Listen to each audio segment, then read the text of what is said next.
हाँ जी, तो अपने किले पढ़ रहे थे। आज थोड़े से बचे हुए यार किले, इनको अपने कंक्लूड कर देते हैं, खत्म कर देते हैं। तो थोड़े से वीडियो तो छोटा ही होगा ये, पर ये खत्म हो जाए अपने। एक किला है चोमू का किला। तो मैं एक तो इसके नाम पे मैं जाऊं, यदि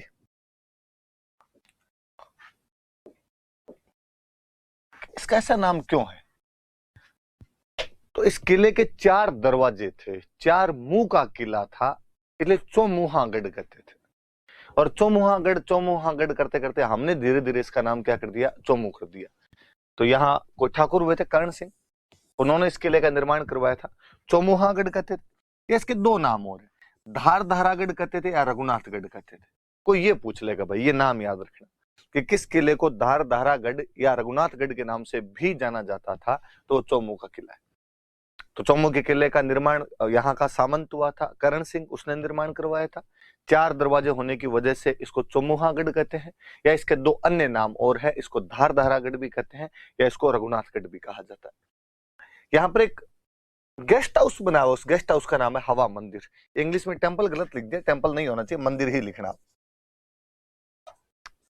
हवा मंदिर वास्तव में तो गेस्ट हाउस है, अतिथि भवन बना हुआ है एक, और हवा आती रहती चारों तरफ से, तो नाम क्या पड़ गया, हवा मंदिर। आप फिर याद करना, मैंने बताया कि ये जयपुर साइड की विशेषता थी कि यहाँ पर जो महल हुआ करते थे, उन महलों को मंदिर कह दिया करते थे। याद कीजिए आप कि आमेर के अंदर आपके सुख मंदिर, हवा मंदिर और यश मंदिर बने हुए हैं। याद कीजिए कि हवा महल की 5 मंजिलों के नाम शरद मंदिर, रतन मंदिर, विचित्र मंदिर, प्रकाश मंदिर और हवा मंदिर। और शरद मंदिर पर ही एक पोर्शन और है जिसको हम प्रताप मंदिर कहते हैं। एग्जैक्टली कुछ ऐसा ही यहाँ पर भी जो बने हुए हैं उनको आपने क्या कहा जाता है, तो इनको आपने ये हवा मंदिर बना हुआ है यहाँ पे। तो हवा मंदिर क्या है वास्तव में, यहाँ पे तो एक गेस्ट हाउस है, हवा मंदिर वो बना हुआ है। चौमू किले के बारे में 2-4 ही बात है, कोई बातें भी नहीं है ज्यादा, आगे पढ़ लेते हैं। ये देख लेना भैया, मांडलगढ़ तो कल हो गया था अपने ना, मांडलगढ़ तो कल मैंने पढ़ा ही दिया था, वापस लिखा हुआ देख लेना। भीलवाड़ा के अंदर है, और चांदना गुर्जर ने मांडिया भील की याद में किले का निर्माण करवाया था। हल्दी घाटी उससे पहले मान सिंह इस किले में रुका था।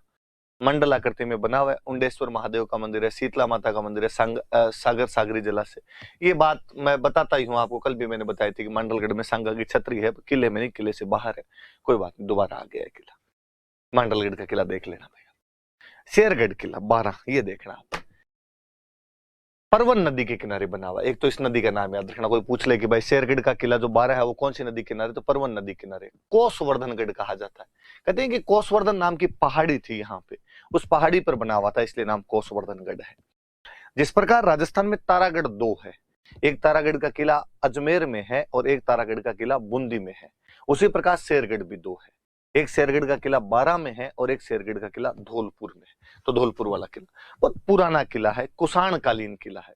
आप देख लो, मौर्योत्तर काल जब मैंने पढ़ाया था तो शकों और कुषाणों के बारे में मैंने बताया था। हम पढ़ते हैं कि हनुमानगढ़ में एक जगह पड़ती है रंग महल, जहां से गुरु शिष्य की मूर्ति मिली है, डॉक्टर हन्ना रीड ने उत्खनन किया था, वो कुषाण कालीन मूर्ति। तो कब देख लो कुषाणों का पीरियड कब रहा होगा, उस टाइम का बना हुआ किला है। और कहते तब किसी मालदेव नाम के सामंत ने निर्माण करवाया था। मैं फिर आपका ध्यान इधर आकर्षित करना चाहूंगा कि आप इस मालदेव को अपने जोधपुर वाला मालदेव ना समझें। उस टाइम कोई मालदेव नाम का सामंत रहा होगा कुषाणों के टाइम में, उसने ये शेरगढ़ वाला किला यहाँ पर बनवाया था। कहते शेरशाह सूरी ने इसका नाम बदलकर शेरगढ़ कर दिया था। शेरशाह सूरी ने कोई अटैक किया, यहाँ पे कब्जा किया, और कब्जा करके इसका नाम क्या कर दिया था, शेरगढ़ नाम कर दिया था इसका। सैयद हुसैन की दरगाह है, आपको वापस एक साथ सारी दरगाहें याद कर लेनी चाहिए।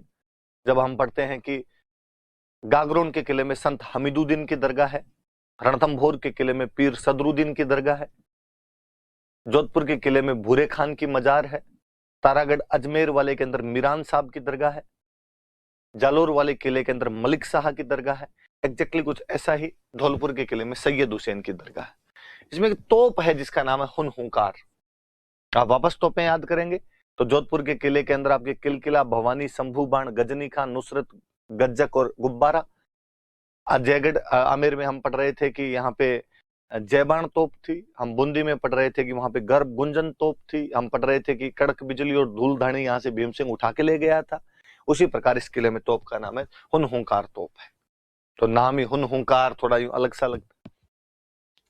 बाबर अपनी आत्मकथा में लिखता है कि धौलपुर के अंदर कमल बाग नाम की कोई जगह थी, कमल बाग नाम की जगह थी। अब तो हालांकि नहीं है ऐसी कोई जगह, लेकिन बाबर कहता है कि उस टाइम थी। और हम पढ़ते भी हैं कि बाबर ने इस इलाके में कब्जा भी किया था। हम पढ़ते हैं बयाना का तो युद्ध ही सांगा बाबर से इसी बात पे लड़ता है कि वो मेहंदी ख्वाजा को दे दिया था उसने। तो यहाँ पर उस क्षेत्र में रहा तो वो लिखता है कि वो कमल बाग था, तो पहले रहा होगा किसी टाइम के अंदर कमल बाग यहाँ पे। एक बात और किले के अंदर नहीं है, पर इसके साथ यूं पढ़ा दी गई कि ताकि आपके याद रहे कि धौलपुर के अंदर एक घंटा घर बना हुआ है, धौलपुर में क्लॉक टावर बना हुआ है, निहाल टावर नाम है उसका।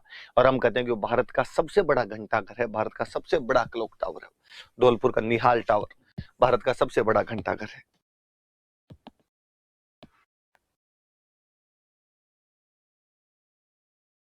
शेरगढ़ है ना। मैं एक और बात बताना चाहूँ, इसमें नहीं लिखी हुई है कि धौलपुर में तोप का नाम था हुन हुंकार। तब मुझे याद आता है कि यार धौलपुर वाले थोड़े नाम वाम में से रखते थे। देखो तोप का नाम तो है हुन हुंकार, धौलपुर में सिक्के चलते थे, उन सिक्कों का नाम था तमंचा शाही। मुझे लगता है यार चंबल वाले बीहड़ में तमंचे भी डिस्को ज्यादा होता है, इसलिए सिक्के का नाम भी उन लोगों ने तमंचा शाही कर लिया था। जैसे हम पढ़ते हैं कि आमेर के सिक्कों को झाड़ शाही सिक्के कहते हैं, उसी प्रकार जो धौलपुर के सिक्के थे इनको क्या कहते थे, तो तमंचा शाही सिक्के कहा जाता था। थोड़ा अलग सा नाम है, तो याद रखना इस बात को। कि शेरगढ़ 12 वाला। आगे शाहबाद का किला, 12 में एक और किला है शाहबाद का किला, पुराना किला है। मुकुट मणिदेव चौहान नाम के एक बंदे हुए थे, उन्होंने इस किले का निर्माण करवाया था। यहाँ भी शेरशाह सूरी अटैक करता है जब वो कालिंजर अभियान के लिए जा रहा था। हालांकि कालिंजर अभियान शेरशाह सूरी का अंतिम अभियान था। इसी अभियान के अंदर वो एक तोप का गोला छोड़ता है और तोप का गोला वापस आके उसी के लग जाता है, तो इसमें मृत्यु हो गई थी शेरशाह की। पर जब वो कालिंजर मध्य प्रदेश में जगह प्रति वो इधर से गुजर रहा था, तो उसने इस किले पे कब्जा किया और इसका नाम बदलकर सलीमाबाद कर दिया था।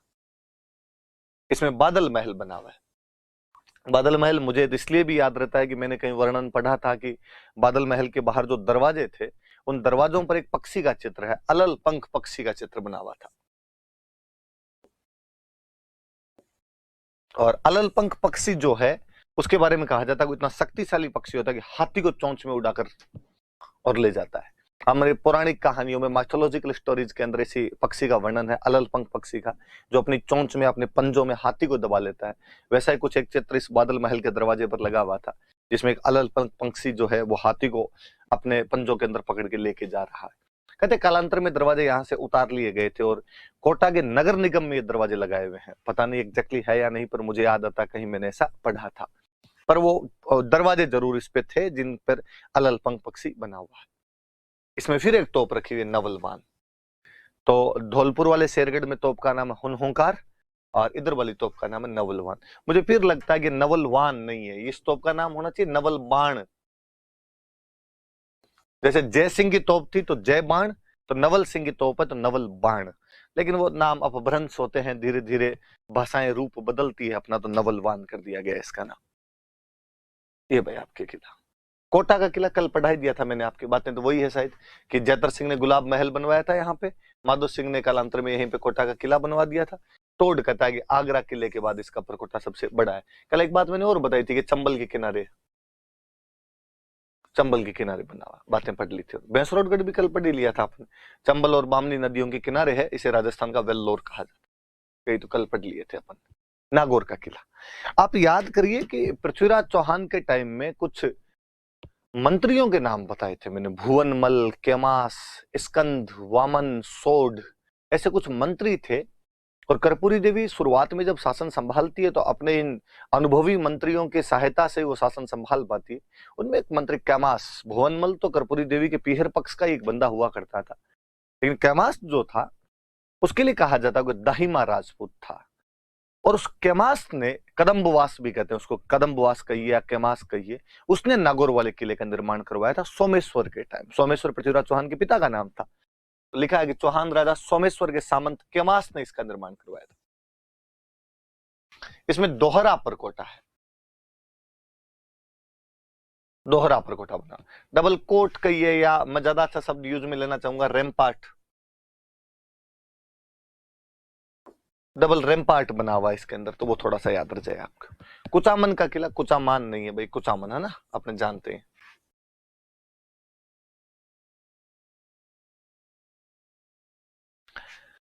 कहा जाता है कि किले या तो बनवाए सामंतों ने या बनवाए राजा ने। या तो जागीरदारों ने बनवाए या राजा ने बनवाए। राजा वाले किले तो भव्य हैं भाई, बहुत बड़े बड़े किले। राजा के पास इनकम ऑफ सोर्स ज्यादा हुआ, सोर्स ऑफ इनकम ज्यादा हुआ करते थे, टैक्स ज्यादा आता था उसके पास में। पर जागीरदारों के पास तो सोर्स ऑफ इनकम भी इतना बड़ा नहीं था, टैक्स भी इतने नहीं आया करते थे। पर कहते हैं जागीरदारों ने जितने किले बनवाए उनमें कोई सबसे अच्छा किला है तो कुचामन है। यहाँ के जागीरदार हुआ करते थे जालिम सिंह मेड़तिया, उन जालिम सिंह मेड़तिया ने इस किले का निर्माण करवाया था। जागीरी किलों का सिरमौर है। वैसे तो किलों का सिरमौर हम चित्तौड़गढ़ को कहते हैं, पर जागीरी किलों का सिरमौर यदि किसी किले को कहा जाता है तो कुचामन का किला है। देख लो, ये एक सिंपली ये याद रखनी, इसे जागीरी किलों का सिरमौर कहा जाता है। जागीरदार ने बनवाया था। जागीरदार कौन थे? तो जालिम सिंह मेड़तिया नाम के एक जागीरदार थे जिन्होंने ये किला बनवाया था। मुझे कुचामन से फिर याद आता है कि न केवल कुचामन के किले के बारे में क्वेश्चन पूछा हुआ है, बाकी एक बार यह भी पूछा हुआ है कि कुचामन में सिक्का कौन सा चलता था। कुचामन के सिक्के भी अलग से हुआ करते थे, और कुचामन का जो सिक्का था उसका नाम था इकती संदा।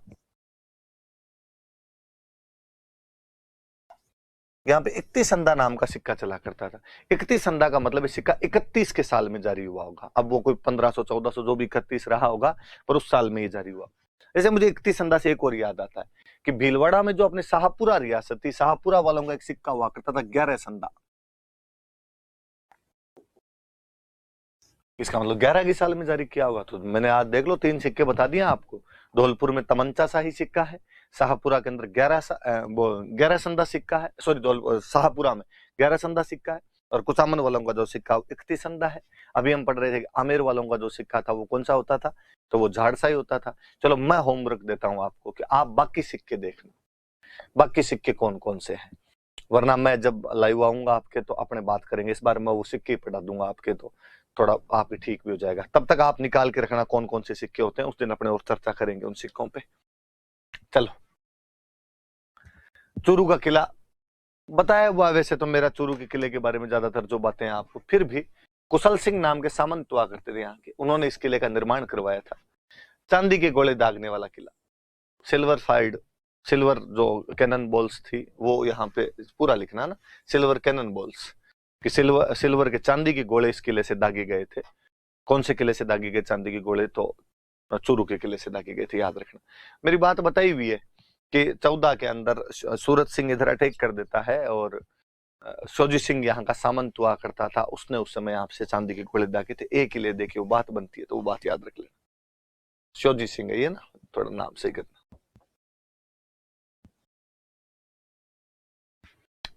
कहते अंग्रेज साथ में आए थे इस युद्ध में सूरत सिंह के, तो किसी कवि ने दोहा ही कहा कि बिक्को फिक्को पड़ गए और बन गोरा हम गिर, चांदी गोला चालिया आ चूरू रुई तासीर। कि बिक्का का वो वंशज फीका पड़ गया था गोरों का साथ लेके, कि गोरे साथ में थे फिर भी उस दिन फीका था, क्योंकि चूरू के किले से उस दिन क्या चला दिए गए थे? तो चांदी के गोले चला दिए गए थे। चूरू फोर्ट, फतेहपुर का किला। मैंने बीच में जब गोगाजी महाराज पढ़ाए थे तब मैंने बात बताई थी कि गोगाजी के वंशज हुआ करते थे करम सिंह जी, जो इस्लाम स्वीकार कर लेते हैं। कायम खानी मुसलमानों की एक पूरी ब्रांच चली उनके नाम से। वो जो कायम खानी मुस्लिम है उनका एक ठिकाना हुआ करता था अपना फतेहपुर, और फतेहपुर में फतेह खान साहब नवाब हुए यहाँ के। उन फतेह खान साहब ने यहाँ पर एक किले का निर्माण करवाया, इसलिए किले का नाम फतेहपुर का किला है। तो 1453 में फतेह खान कायम खान यहाँ के नवाब साहब थे, इन्होंने इस किले का निर्माण करवाया था। एक महल बना हुआ है, तेलिन का महल बना हुआ है यहाँ पे। एक दरगाह बनी हुई है, पीर निजामुद्दीन की दरगाह है, थोड़ी सी याद रखना। मैं जब भी फतेहपुर के पीर बाबा के बारे में सुनता हूं तो मुझे बॉलीवुड की एक मूवी याद आती है। आपको भी टाइम मिले तो देखना कभी। एक बॉलीवुड की एक मूवी है जेड प्लस, और ये जो जेड प्लस मूवी है ये फतेहपुर के ऊपर बनी हुई है। तो ये देखना आप, तो आपको मजा आएगा वाकई। आप मतलब ऐसा फील नहीं करोगे कि आपने 1.5-2 घंटे खराब कर दी। छोटी है, 2 घंटे की मूवी है, वाकई अपने लोकल टच वाली भाषा है, बहुत अच्छे कलाकार है। उसमें अक्सर यूं डायलॉग है कि फतेहपुर वही आते हैं जिनको पीर बाबा बुलाते हैं। तो उसमें पीर बाबा की कहानी है। जेड प्लस जो सिक्योरिटी होती है उसको लेके कहानी बनाई हुई है, पर प्लॉट अपने ये दिया हुआ है, फतेहपुर के पीर बाबा का प्लॉट दिया हुआ है। एक फतेहपुर में एक पुस्तकालय है, सरस्वती पुस्तकालय, सरस्वती भंडार कहते हैं। कहते कोई बाणीय थे और जाके कलकत्ता शिफ्ट हो गए थे। उनका कोई बेटा था, उसने अपने पिता से कहा कि प्रॉपर्टी का हिस्सा दो। बाणीय ने देखा यार दुकान खोलेगा, लेकिन उस बाणीय के बेटे ने यहाँ पर आके सरस्वती पुस्तकालय नाम से लाइब्रेरी बनवा दी थी। ये सरस्वती पुस्तकालय 2 है, एक अपने उदयपुर में भी ऐसा सरस्वती पुस्तकालय है, एक ये इधर भी बना हुआ है, किले के अंदर नहीं, किले से बाहर है। मैं इसलिए कई बार लिखवा देता हूँ कि यार बच्चों के इस बहाने याद रह जाए, वरना अलग अलग छिटपुट जानकारियां कहाँ कहाँ अलग अलग लिखवाते फिरेंगे अपने। तो ये थोड़ा आप भी याद रख लेना इस बहाने। सज्जनगढ़ का किला, नाम से पता चलता है कि सज्जन सिंह ने बनवाया इस किले का निर्माण। सज्जन सिंह मेवाड़ के एक महाराणा हुए थे। जहां तक मुझे याद आता है, आपने पढ़ा होगा कि इन्होंने एक समाचार पत्र निकाला था, सज्जन कीर्ति सुधाकर, जो मेवाड़ का प्रथम प्रशासनिक समाचार पत्र हुआ करता था। आपके और याद आएगा कि दयानंद सरस्वती जी ने जब परोपकारिणी सभा की स्थापना की थी, तो उसके जो अध्यक्ष थे वो सज्जन सिंह जी बनाए गए थे। आपको और याद आना चाहिए कि सज्जन सिंह जी ने देश हितैषणी सभा की स्थापना की थी 2 जुलाई 1877 को, जो किसी भी रियासत में समाज सुधार का पहला प्रयास हुआ करता था। उन्हीं महाराणा सज्जन सिंह जी ने यहाँ पर सज्जनगढ़ किले का निर्माण करवाया था। इसे मेवाड़ का मुकुटमणि कहते हैं। इसे मेवाड़ का मुकुट, उदयपुर में ऊंची सी एक जगह पर बना हुआ है, मेवाड़ का मुकुट है। सज्जनगढ़ अभ्यारण्य पड़ता है। मानसून पैलेस भी कहा जाता है इस किले को। मैं एक और नाम बताना चाहूंगा, इसको वाणी विलास पैलेस भी कहते हैं।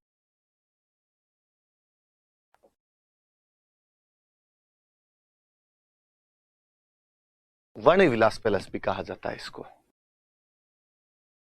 प्यारा बना हुआ है, खूब अच्छा भी है। तिमनगढ़ का किला, करौली के अंदर तिमनगढ़ नाम की जगह है। आपको याद आएगा कि हमने पढ़ा था कि करौली में तिमनपाल नाम का राजा हुआ था, जिसने यहाँ पर तिमनगढ़ को अपनी राजधानी बनाया था। तो उस तिमनपाल ने यहाँ पर जो किला बनाया, उस किले का नाम तिमनगढ़ हो गया। करौली जिले के अंदर स्थित है। यहाँ पर एक कुआं बना हुआ है, थोड़ा याद रखने वाला ये है कि ननद भोजाई का कुआं, थोड़ा अलग सा नाम है। तो जैसे सास बहू का मंदिर जैसे बातें पढ़ते हैं, तो यहाँ पे कुआं बना हुआ, तो उस कुएं का नाम क्या है? ननद भोजाई का कुआं है। तो कहाँ पर है ननद भोजाई का कुआं? तो कहाँ बना हुआ है? तो तिमनगढ़ के अंदर बना हुआ है। मैं अक्सर ऑफलाइन क्लास में जब बच्चों को पढ़ाता हूँ तो कहता रहता हूँ कि यार यहाँ पे तो कोई महिला खड़ी होकर वो भी गीत नहीं गा सकती कि कुएं पर एकली, क्योंकि एकली तो जा ही नहीं सकती, ननद भोजाई दोनों को साथ जाना पड़े, वरना अकेली जा नहीं पाओ आप। तो ननद भोजाई का कुआं है। दौसा में एक किला बना हुआ है, देवगिरी पहाड़ी पर। दौसा कछवाहा शासकों की प्रारंभिक राजधानी थी। हम पढ़ते हैं कि दुल्हे राय बड़गुर्जर राजपूतों को हराकर यहाँ पर कब्जा करता है। मैं दौसा किले के बारे में एक और बात बताना चाहूँ। दौसा का किला छाजले की आकृति में बना हुआ है। छाजले की, या कई लोग इसको सूप भी बोलते हैं। छाजले क्या सूप की आकृति में बना हुआ है। जिनको नहीं पता होगा तो मैं बताऊं कि जो अनाज साफ करने के लिए जो छाजला होता है, तो गेहूं बाजरा वगैरह साफ करते हैं अपने उससे, तो जो छाजला होता है उस शेप के अंदर बना हुआ है दौसा वाला किला। तो छाजले की आकृति में कह दीजिए या सूप की आकृति में कह दीजिए, ये किला बना हुआ है। एक बड़ा जोरदार किला आया है, उंटाला का किला। उदयपुर के अंदर वल्लभनगर नाम की जगह है अब, तो किसी टाइम में इसको उंटाला कहा करते थे। यहाँ पर ये किला बना हुआ है। नीचे लिखा है इस किले को लेकर हरावल प्रतियोगिता हुई थी। बड़ी जोरदार सी एक बात है हरावल प्रतियोगिता की। मैं यदि बताऊं इस हरावल प्रतियोगिता की बात आपको, कि अमर सिंह प्रथम का टाइम था।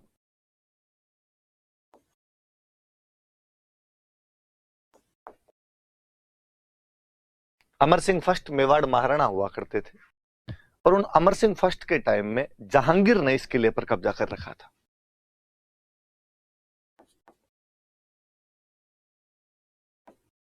किले पर कब्जा किसका था? जहांगीर का। जहांगीर ने इस किले पर कब्जा कर रखा था।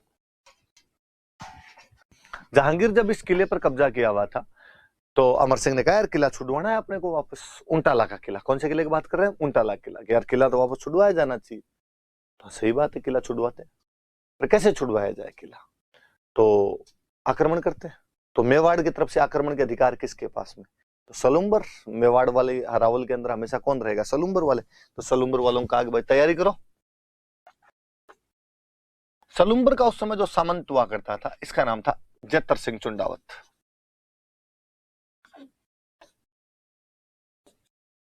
जतर सिंह चुंडावत कहा भाई जतर सिंह जी हरावल के अंदर आप रहेंगे, जाइए और जाके युद्ध कीजिए और उंटाला का किला छुड़वाइए। चुंडा के जो वंशज हुए वो चुंडावत हुए। सलुम्बर वालों को मेवाड़ के हरावल में रहने का अधिकार मिला हुआ था। महाराणा प्रताप के एक भाई थे शक्ति सिंह। उन शक्ति सिंह के जो वंशज हुए उनको सक्तावत कहा गया। उन सक्तावतों का एक नेता वहां पर बैठा हुआ था जिसका नाम था बल्लू।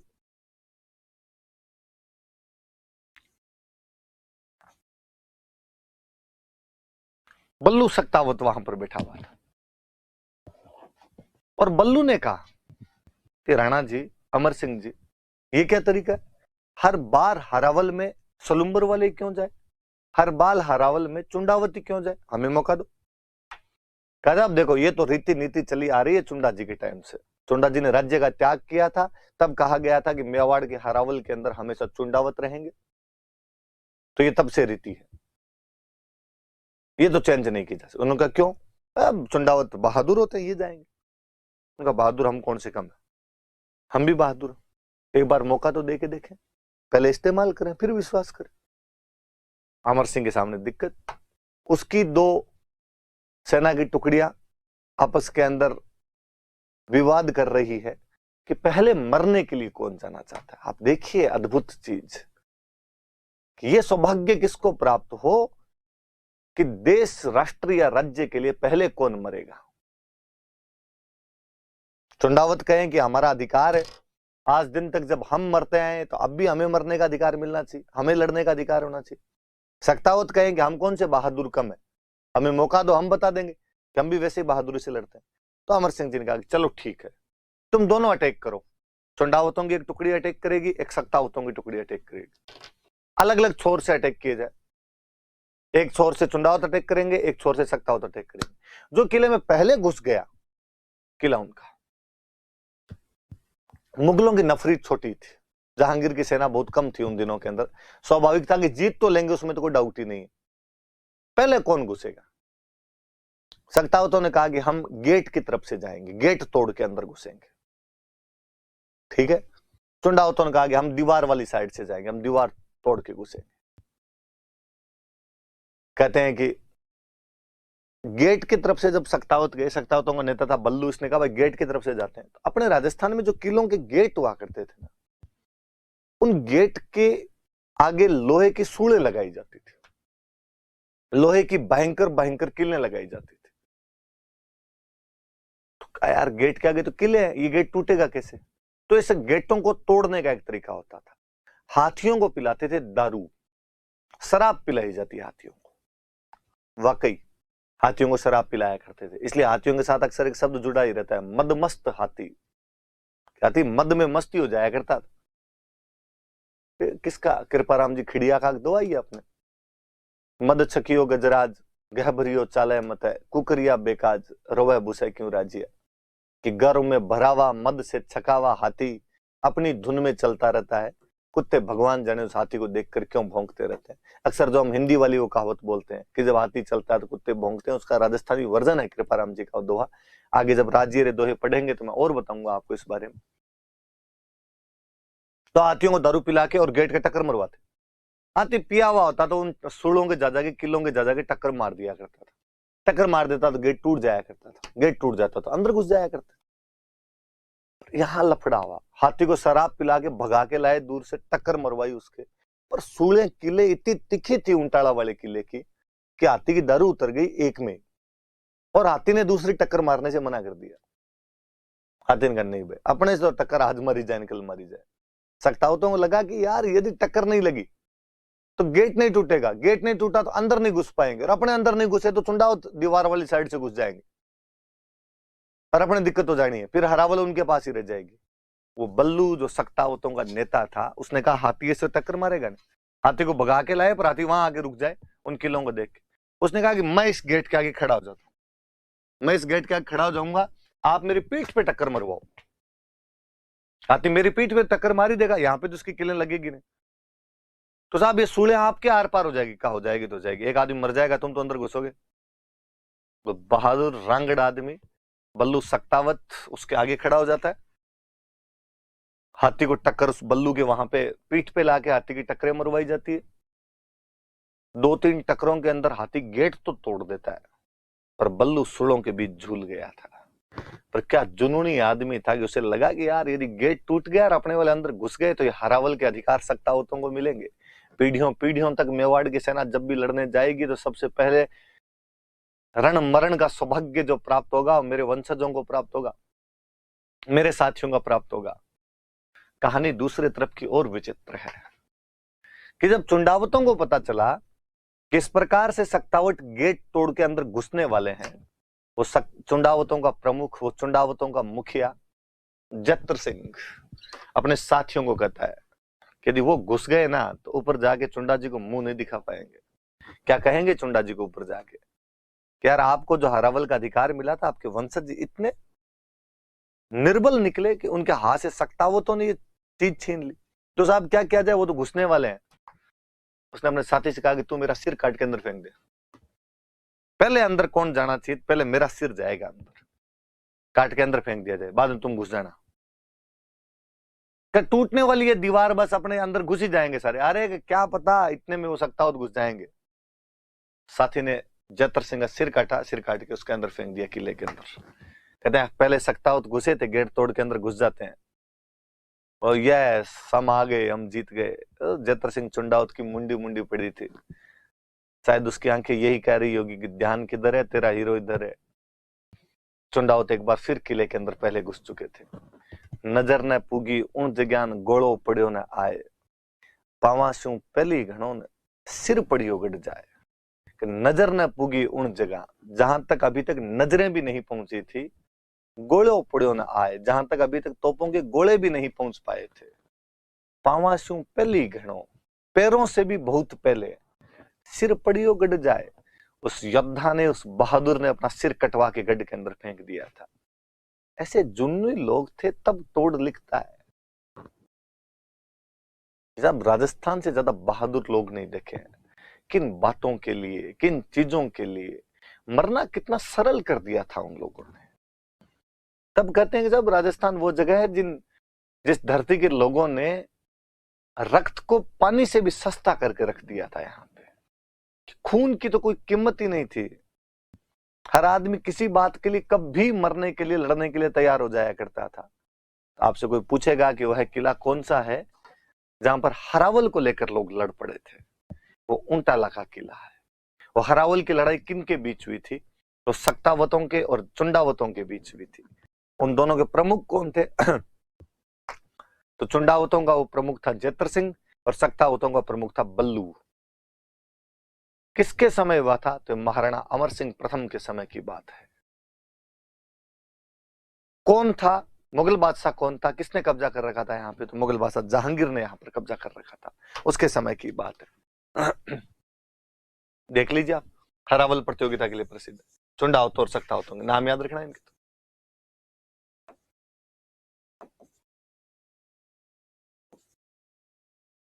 अमर सिंह ने जब इस घटना को सुना तो उसने कहा कि भले ही सक्तावत पहले पहुंच गए हों, लेकिन फिर भी चुंडावतों का ये योगदान भी कम कहां है कि जत्र सिंह खुद अपना सर कटवा के अंदर फेंक देता है। उस बल्लू और जत्र सिंह को याद किया जाता है इस घटना के लिए, पर हरावल उसके बाद भी चुंडावतों के पास रही थी। लिखा है मोहनगढ़ का किला जैसलमेर के अंदर, ये भारत का अंतिम किला था। तो 45-46 के अंदर ये किला बना था। जैसलमेर का राजा जवाहर सिंह था, उसके टाइम 45-46 में किला बनाया गया था। स्वाभाविक सी बात है कि 45-46 में जब ये किला बना और 47 में देश आजाद हो गया था, तो 47 के बाद तो कौन ही किला बनवाता? तो भारत का अंतिम कोई किला तो मोहनगढ़ का किला है, या आपका नोट्स का भी अंतिम किला हो जाना चाहिए मोहनगढ़ का जो किला है। हालांकि मुझे एक और याद आता है जिसमें नहीं लिखा हुआ, नीमराणा फोर्ट, ये भी याद रखना थोड़ा, क्योंकि इसका एक अलग से नाम है। नीमराणा किला है तो इसको पंचमहल कहते थे, पंचमहल कहते थे। जैसे मेड़ता का किला है, तो मेड़ता किला मालदेव ने बनवाया था, तो इसको मालकोट कहते थे।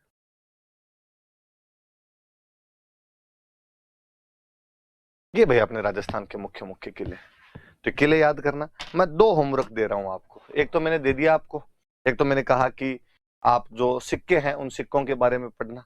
एक मैं कहता हूं आप लिख के रखना कि दुर्ग स्थापत्य की क्या विशेषताएं हैं, कि जो किले हैं उनके आर्किटेक्चर की राजस्थान में क्या क्या विशेषताएं हैं। मैं लाइव वाली क्लास में इस बार ये दोनों चीजें पढ़ाऊंगा आपको, क्योंकि लाइव में आपने क्वेश्चन पूछने वैसे ही मेरे से बंद कर दिए, बैठे बैठे वहां पे टाइम पास करें। इससे अच्छा मैं आपको टॉपिक ही पढ़ा दूं वहां पर। तो मैं सिक्के और दुर्ग स्थापत्य दोनों पढ़ा दूंगा आपको कि अपने राजस्थान के दुर्ग स्थापत्य की क्या विशेषता है, ताकि मेंस में आए तो आप कैसे लिख पाए उसको। पर आप थोड़ी सी मेहनत करके रखना, अपना दिमाग उसके ऊपर लगा के रखना। Thank you.